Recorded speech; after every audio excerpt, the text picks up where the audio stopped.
Hi friends, welcome to my channel Swapna world. ఈరోజు నేను మీకు ఎంతో టేస్టీ అండ్ ఈజీ సొరకాయ పప్పు ఎలా తయారు చేసుకోవాలో చూపిస్తానండి. ఫస్ట్ నేను ఇక్కడైతే ఒక సొరకాయ చిన్నది తీసుకుంటున్నాను. ఇది చాలా లేతగా ఉందండి. తొక్కు తీసుకొని పక్కన పెట్టుకోండి. ఇక్కడ ఒక 8 పచ్చిమిర్చి 2 టమాటాస్ వేసుకుంటున్నాను. ఇవన్నీ చిన్న చిన్న పీసెస్ కట్ చేసుకొని పక్కకు పెట్టేసుకోండి.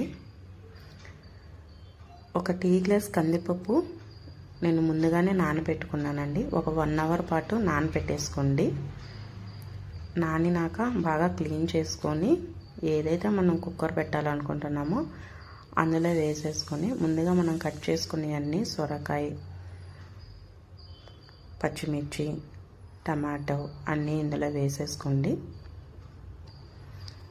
వేసుకున్నాక చిటికెడ పసుపు,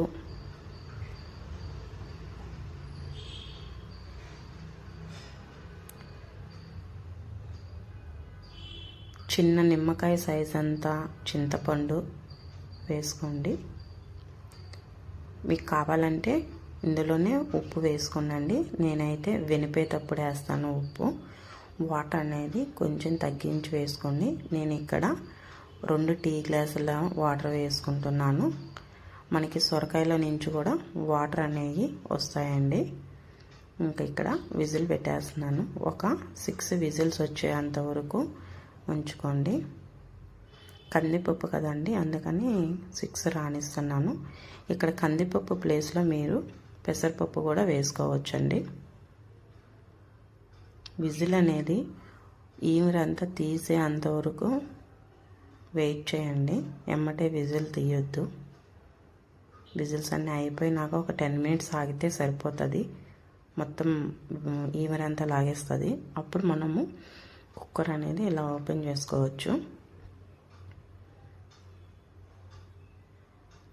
ఇప్పుడైతే నేను ఇందాక ఉప్పు వేయలేదు కాబట్టి ఇప్పుడు రుచికి సరిపోయినంత ఉప్పు వేసుకుంటున్నాను.